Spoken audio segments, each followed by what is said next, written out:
Hello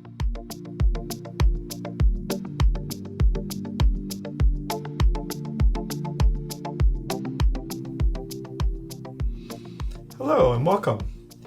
In this lecture, we're going to talk a little bit about films, and specifically we're going to look at how do you pull apart a film so that you analyze what it's doing, what the intention of the people who made it was, what the different components that are put together to try and evoke different types of emotions or different ideas are, and how we can think about those in combination in terms of what the overall message that a film is trying to convey is.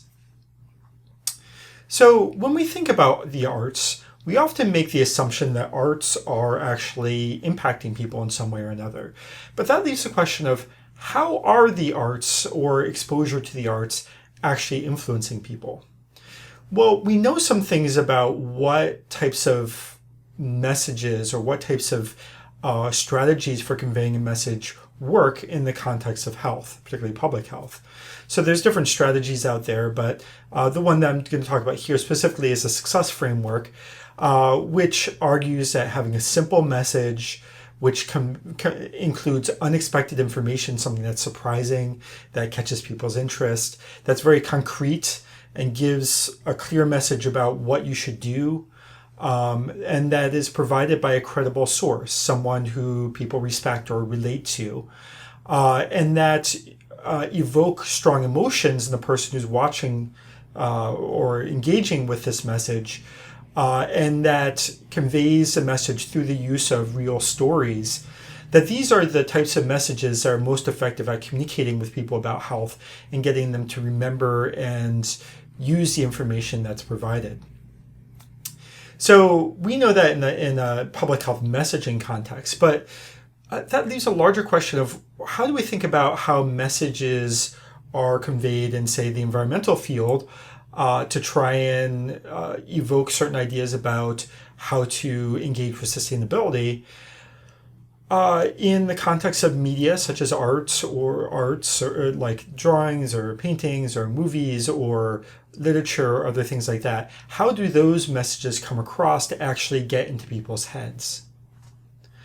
Well, when we think about how those messages are conveyed, very often we think about it in terms of the injection model. And that is just the assumption that you convey a message and it just gets stuck in people's head and they'll do the thing that you said. They'll think about something in a certain way, and that the more that you inject, the more that someone will do what you told them to do.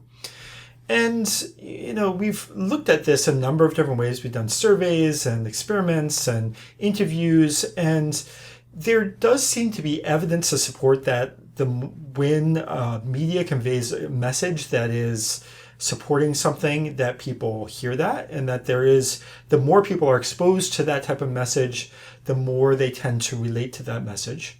So there do seem to be correlations there. But the findings don't really support this injection model very well, in the sense that a lot of people actually react very differently to different types of messages. Some people tend to ignore them. Some people have fairly complex responses to things. And some people, what's interesting is that for some people who have initial points of view, particularly around environmental messaging, sometimes come out with exactly the opposite response to what you anticipated or what the message was saying. So you can convey a certain type of message about climate change, for example, and for certain types of people who are very opposed, who deny climate change, they can come out even more emphatically opposed to the idea that climate change exists than before the messaging occurred, right? So this idea that just because you put something out that it's going to be absorbed by somebody doesn't seem to come to fruition in reality. Now, there's a few different theories about how messages get from media or arts of various sorts into people's heads. And one is social comparison theory. So here the idea is that people are constantly comparing themselves to others to try and figure out who they are and what they want and what they think.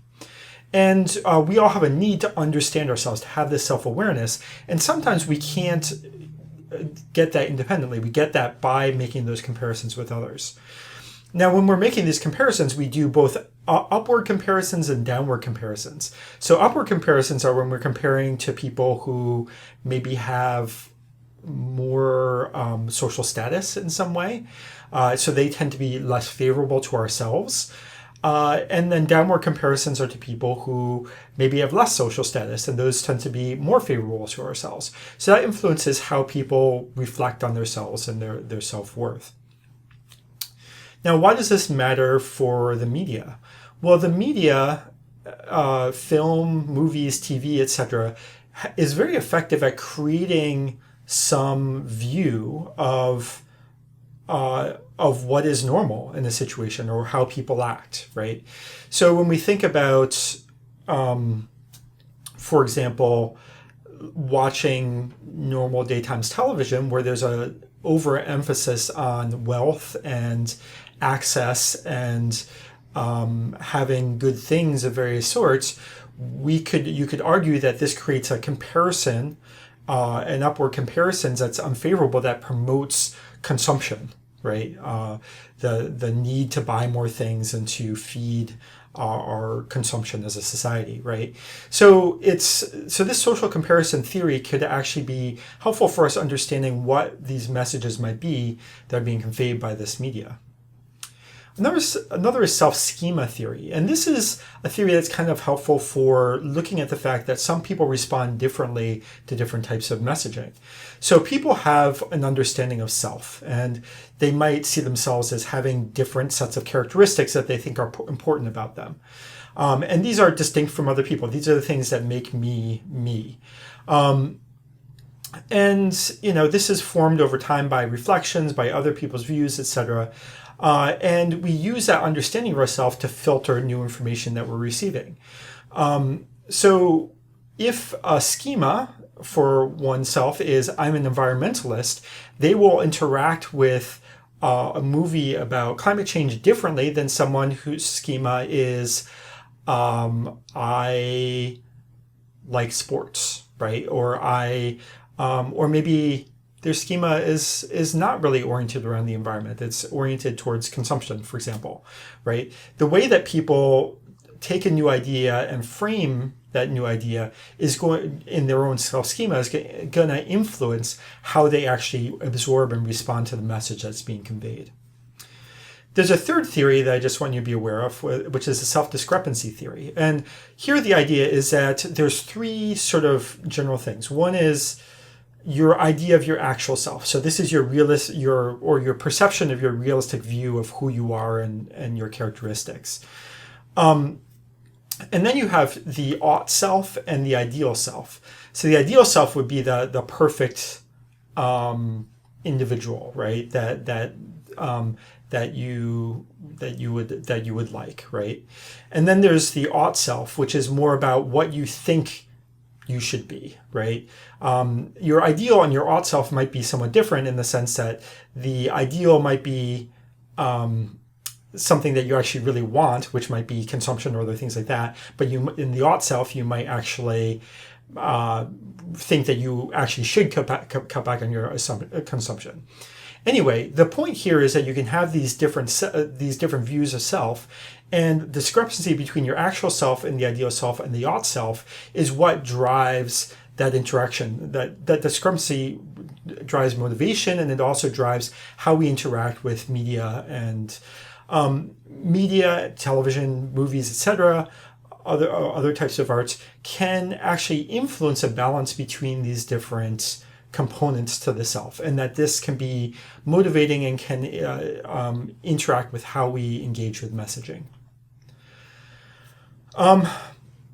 So I kind of talked about that already.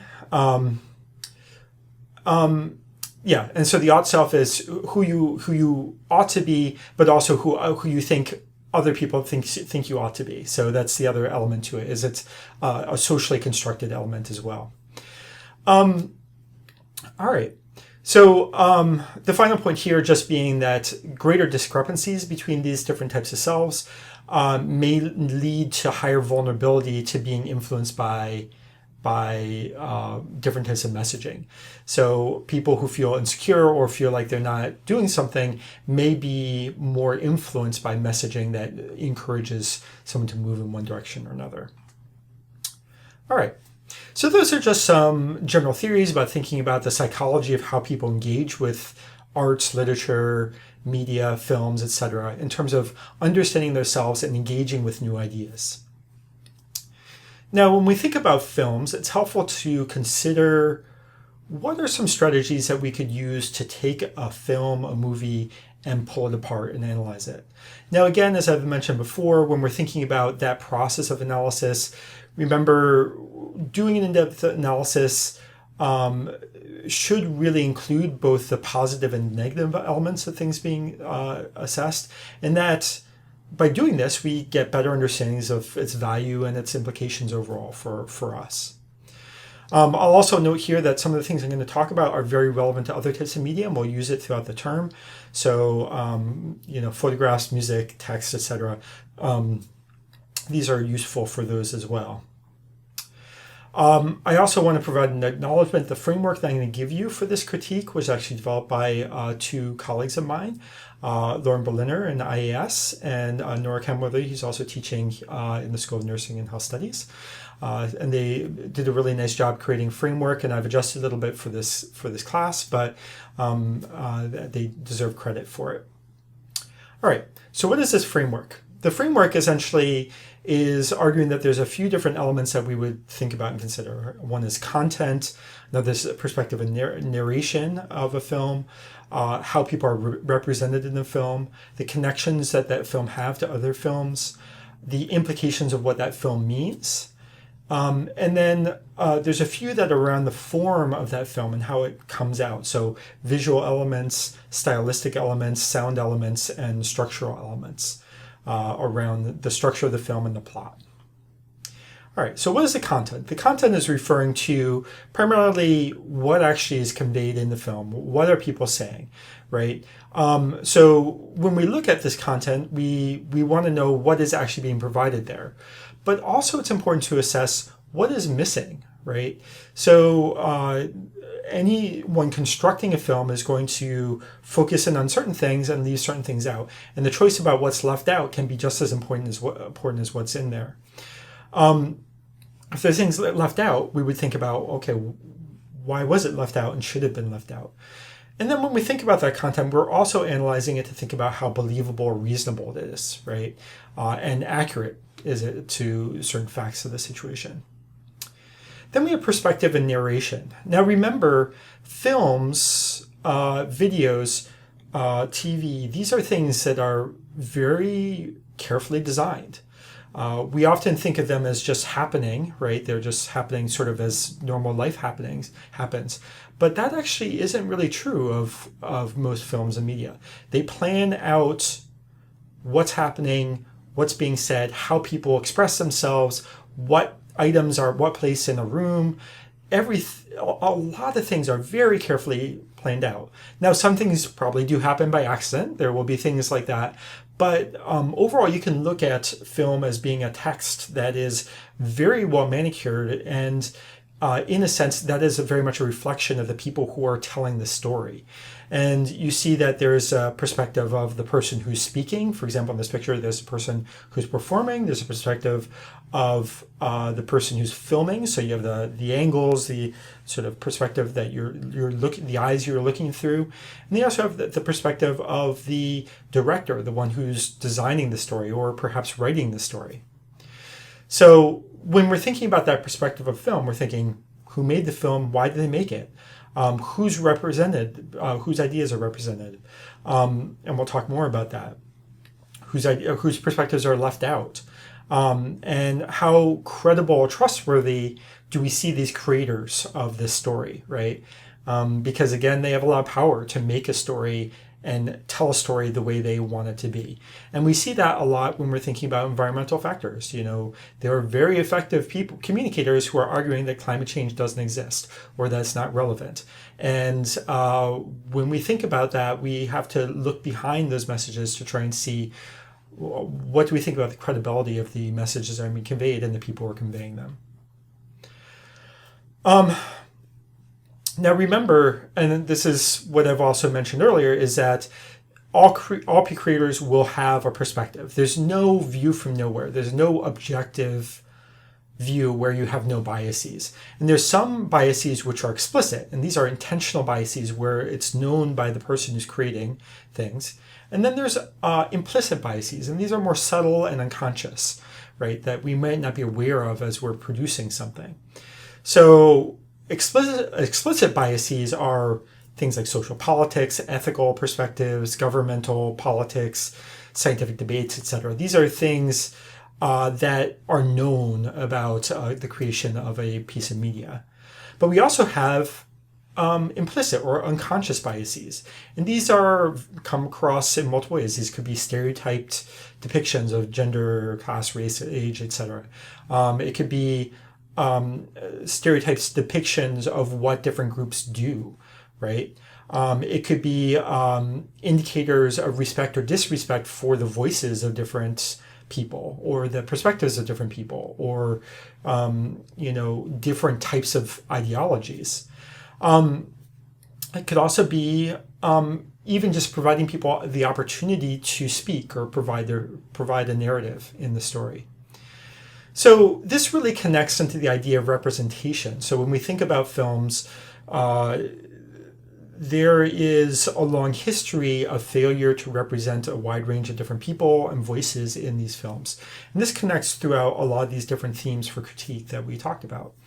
Now, you may remember that a movie that came out relatively recently, Black Panther, got a lot of attention because I wouldn't say that it's not the only film that has had almost entirely black African and African-American cast, but it's one of the few really big blockbuster films that have gotten that type of attention and provided a vision of Africa that was positive and encouraging and respectful, right?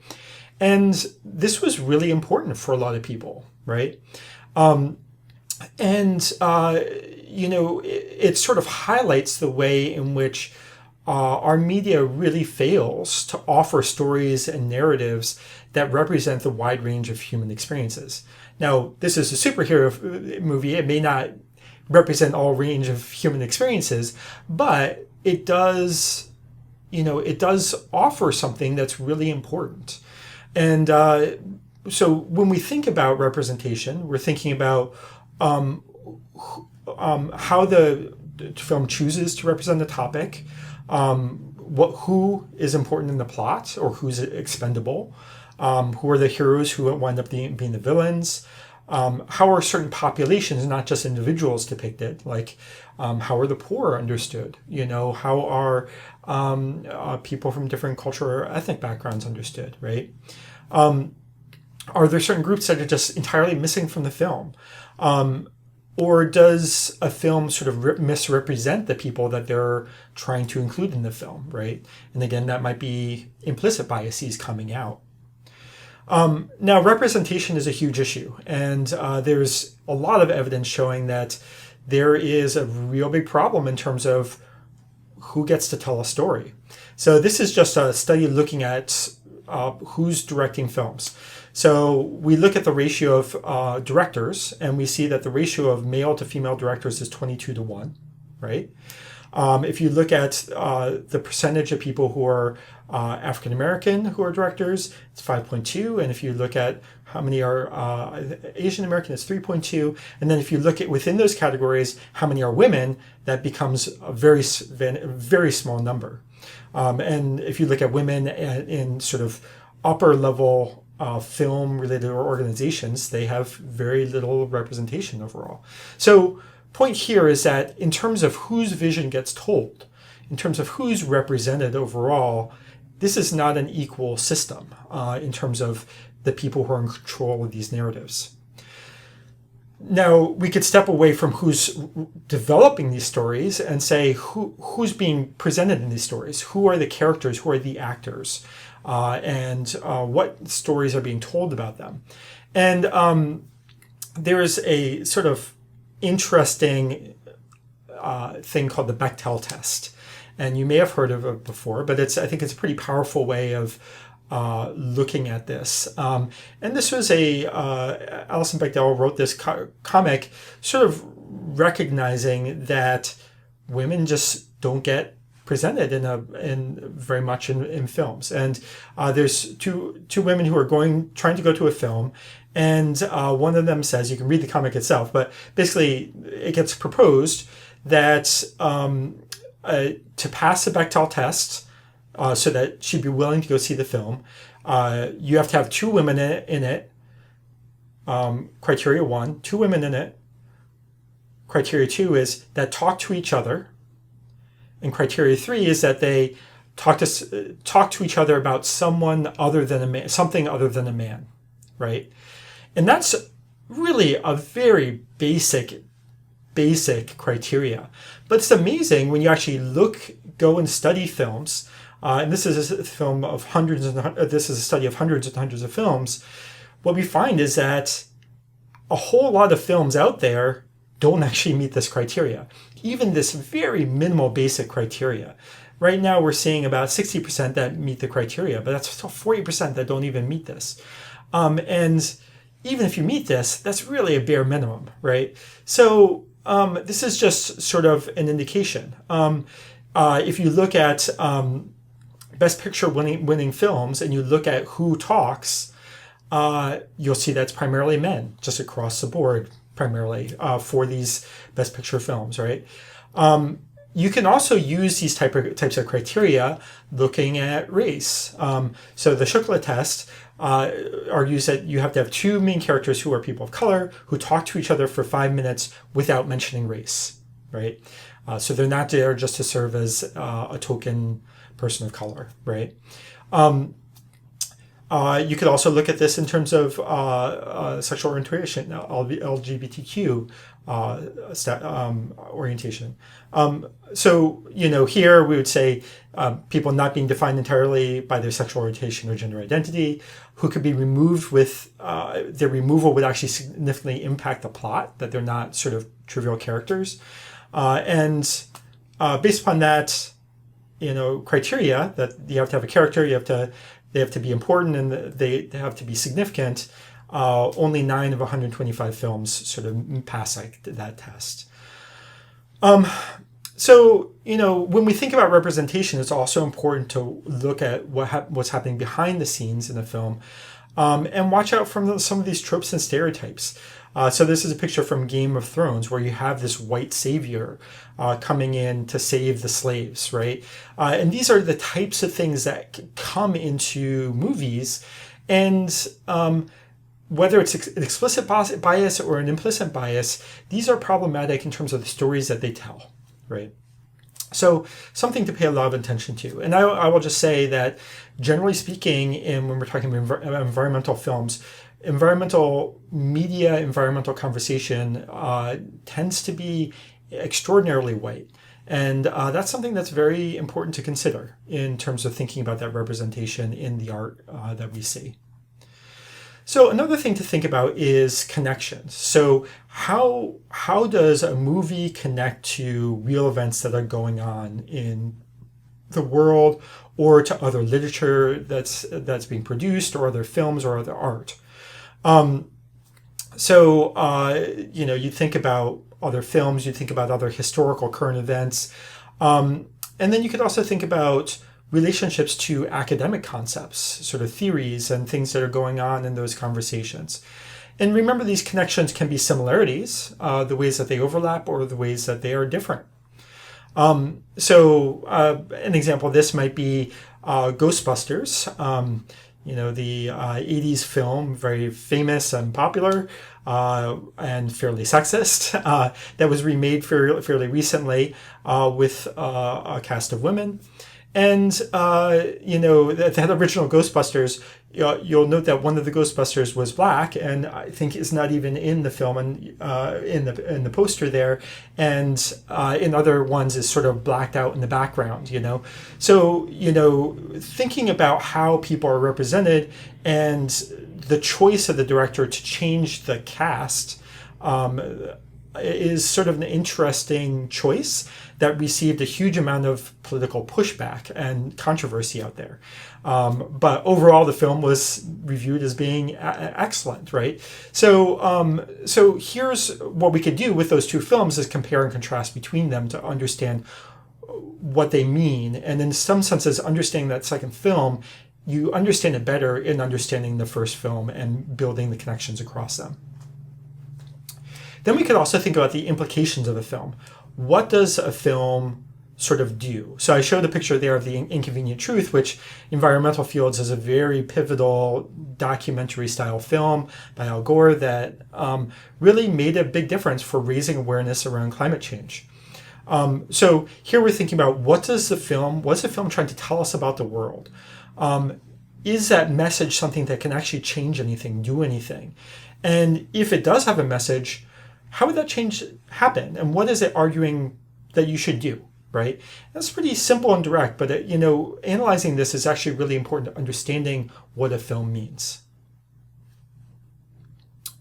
All right, so form visual elements are, and here we're getting into form components, are thinking about how an image is structured for us.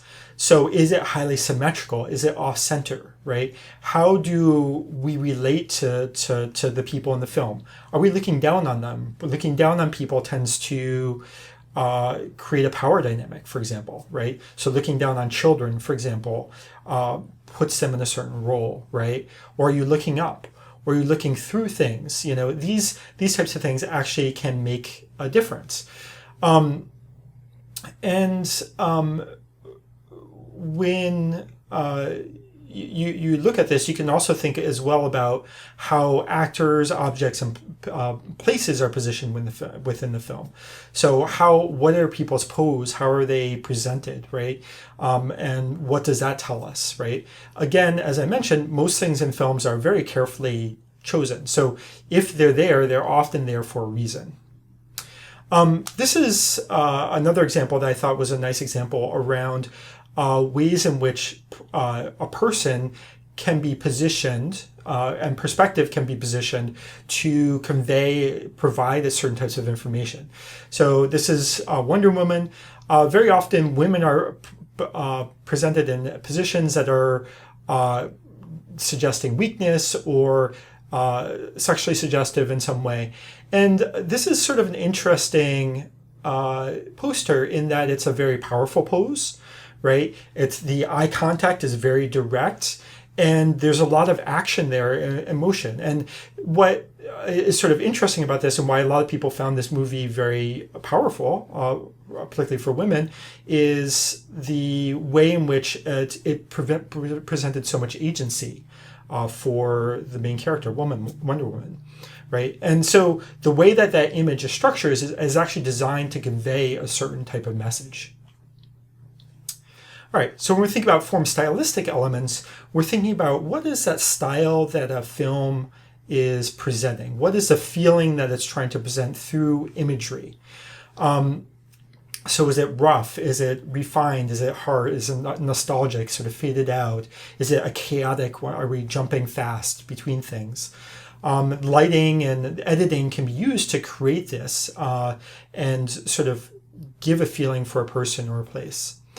And these should very often are intended to provide some sort of emotion. And we can see just in terms of a bunch of different examples of films, how these different types of images sort of evoke different types of feelings in terms of the color palette, in terms of the motion, in terms of sort of the way that it's presenting itself, right? So this can be an interesting way to look at how a film is composed. Then you have form sound elements. So sound can actually make a huge difference in film and how we understand it. So what sounds are used, what sounds aren't used, how are voices represented, are languages translated, and how are they presented to a viewer? Is there music? Is there music going on behind the scenes in a film? And how is that used? That can make a huge difference in terms of conveying a feeling. Or background noise. Is something going on in the background noise that tells us about something about the setting? So we know that sound noise can provide a lot of different feelings. So you can have something that is sort of sad or calming. So I'll give you an example of this. Or you could have something that's sort of upbeat and friendly and happy, something like this. Or you could have something that sounds electronic and energetic, something sort of like this. So what this is doing is just showing that the sounds that you're hearing actually have a real power to evoke certain types of emotions. And sometimes we forget to pay attention to that because they're just sort of happening in the background. But they are very important to the composition of a film. Some examples of how this looks in terms of who gets to have a voice. This is a movie that came out a while back. It's called In a World, and it's just talking about the voiceovers for movie trailers and how they're almost all done by men. And this is a woman who's trying to break into that field. And it's kind of an interesting story in that sense. This is a movie that got a lot of attention recently. It was interesting. It's The Isle of Dogs. And it's an animated movie by Wes Anderson, whose work I tend to like, but this got a lot of, I think, rightful criticism because it was set in Japan for no particularly good reason. It seemed to mainly be happening for it to be essentially exotic. And they stylistically chose not to translate the Japanese voices in the film. And the dogs were translated, but the Japanese voices were not. And what does that say about providing agency to the people who are represented in that film, right? So, sometimes the choice to translate or not translate can actually tell us something, right? Then we can think about structure and plot, right? So we have the typical structure of a storyline, exposition, where you get information, sort of develop conflict, rising action, climax, falling action, and resolution, where you sort of come to some conclusion about things, right? And different films will have different structures like this. It's going to vary a little bit, but they typically follow some pattern similar to this. So how the story unfolds, whose ideas, what characters are introduced and when, and how we learn about issues and people and places in this can tell us a lot. And in some senses, this plot sets up the viewer to make certain types of conclusions about what that movie is telling you. All right. So that's it for this section. What we're talking about here is essentially, one, how does art, media, films, etc., how does it go from an image that we're experiencing, a story that we're experiencing, and actually get inside our heads? And then secondly, particularly for film, but many of these ideas generalize to other arts, how could we take that film product and pull it apart into its pieces to understand what it's saying and what its implications are? Because by understanding these components, we really get a lot of insight into what this movie is going to mean in terms of where it leads and what some of the hidden messages within that film are as well. And it helps us to evaluate it in terms of its overall importance and impact. All right, so thank you very much for listening. I hope it is interesting to you. So take care, everyone.